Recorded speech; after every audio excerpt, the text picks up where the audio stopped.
Back in November 2018, a young American named John Allen Chau decided to visit this isolated island in India called North Sentinel Island. This island is home to a group of people known as the North Sentinelese tribe who have almost no contact with the outside world. John was a missionary who wanted to share his Christian beliefs with them. Even though it was against the law to visit this island because it's protected, John paid some money to a fisherman to take him there secretly. He brought along some gifts like dried fish, a football, and a Bible, hoping to be friendly. When John arrived on the island in a kayak, he met two Sentinelese men armed with bows and arrows. He tried to talk to them and gave them gifts, saying he came because of Jesus. But when they seemed ready to shoot him, he backed off. Later, he tried again to communicate from a distance, but the Sentinelese just laughed and took his kayak.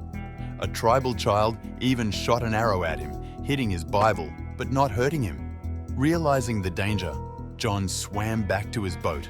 Despite such experience, John wrote a letter to his family saying he was determined to share Christianity with the Sentinelese. He went back to the island, but never returned. The fishermen who took him there later saw the Sentinelese burying a body. They thought it was none but John's. But why are these people so dangerous? What's the secret that they are keeping from us? Most importantly, how are they still maintaining the Stone Age lifestyle? Yes, while the whole world has become so developed with smartphones, computers, the internet, AI, and technology, it's unbelievable that a tiny part of the world is still living in the Stone Age because they have lived without any contact from the outside world for 60,000 years. This means they are directly related to their ancestors from before farming and metal tools were invented, and they still live their lives like Stone Age people, as we read in the history book. Can you imagine? In the 13th century, explorer Marco Polo said that the people on this island were extremely aggressive and ate anyone they captured. In simple terms, they are cannibals. North Sentinel Island is part of a group of islands called Andaman and Nicobar Islands.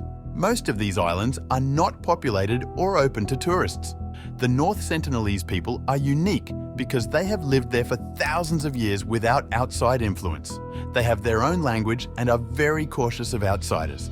They don't want to meet or talk to outsiders, and if someone tries to approach them, they might get angry and even attack. Imagine a group of people living in a very old-fashioned way, like the way ancient people used to live thousands of years ago. They don't farm or grow crops like we do today, because they don't know that's possible. Instead, they find their food by picking fruits, hunting animals, and fishing. Many years ago, there were stories about the islands where these people lived. People from faraway lands called them islands of cannibals because they believed the people there ate other humans. But in the 1700s and 1800s too, travelers from China and Arabia wrote about these islands and mentioned the people there as cannibals. But it is still unknown if they are really cannibals. The first time someone wrote about North Sentinel Island was in 1771 when a ship passing by saw lights on the island. Almost after a century, in 1867, a ship again crashed near the island and the people living there attacked the survivors. The British Navy had to rescue them, and it was the first time the islanders fought back against outsiders. In 1880, a British officer, Maurice Vidal Portman, tried to make friends with the islanders, thinking he could teach them modern ways of living. But they couldn't understand each other because they spoke different languages, so they couldn't communicate well. When Portman visited North Sentinel Island, he met an elderly couple and 4 children. He decided to take them back with him to Port Blair. Unfortunately, the elderly couple fell ill and passed away, likely because they caught diseases from outsiders. This showed that the Sentinelese people weren't immune to diseases from the outside world. Before Portman's actions, they had been isolated and safe from modern illnesses and pollution. After that, many expeditions were made to the island. In 1967, Trilok Nath Pandit led a team of 20 people, including scientists, soldiers, Navy personnel, and the governor, to the island. They followed the footprints of the Sentinelese, but didn't find anyone. They left behind gifts like coconuts and tools.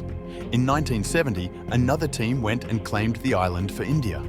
In 1974, a film crew visited, but the Sentinelese attacked them, only leaving after injuring the director and killing a pig. Trilok Nath Pandit tried multiple times to make contact, always leaving gifts, but each time, the Sentinelese killed the pigs and buried them.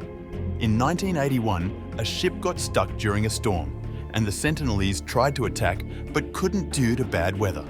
The people were eventually rescued by a helicopter after a week. If you look closely, this was a life-changing moment for the North Sentinelese people. They had never seen iron before until a shipwreck brought it to them. That was the first time iron was introduced to them. From then on, whenever people visited them, they started using iron for their tools, like bows and arrows taken from the shipwreck. You can still find that shipwreck on Google Maps, north of their island. But in 1991, something important happened. People from outside had a friendly meeting with the Sentinelese for the first time. Led by an Indian anthropologist named Madhumala Chattopadhyay, they offered coconuts without any weapons. The Sentinelese reacted positively, which was very different from earlier times. Why so friendly this time? No one has any clear answer to date. But some people think maybe it's the gender role that worked there. But as usual, later visits, led by the male figures, didn't go well. The violence happened, so visits were stopped in 1997. They kept an eye on the island after a big wave in 2004. In 2006, when 2 fishermen were killed, a rule was made by the Indian government to not go within the 5 kilometers radius of the island. And then comes the unfortunate incident of John Allen Chau in 2018. So, we still don't know much about the Sentinelese. We have some details from John's diary and videos. They are around 5'3" to 5 feet tall, with dark skin, short hair and strong muscles. They wear yellow paste and fibre strings.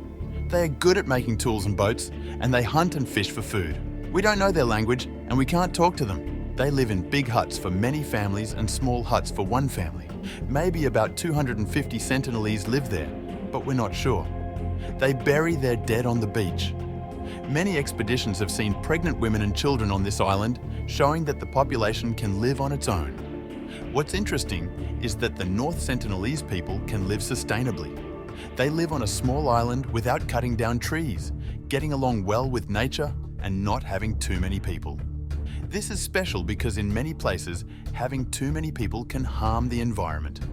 For example, on small islands, hunting animals for food can make those animals endangered. But the Sentinelese live in a way that doesn't hurt nature. Nowadays, there's debate about making contact with isolated tribes. Some people think it's good to bring in new ideas, while others say we should let them be, because it keeps them safe from diseases and helps them keep their culture and traditions, like the Jarawa tribe in the Andaman Islands. So, staying apart is important for their health and well-being. What do you think about this? Should we establish peaceful contact with them again? Share your thoughts in the comments below. Don't forget to like, subscribe, and hit the notification bell to stay updated for more fascinating videos. Thank you so much for watching, and see you in the next video.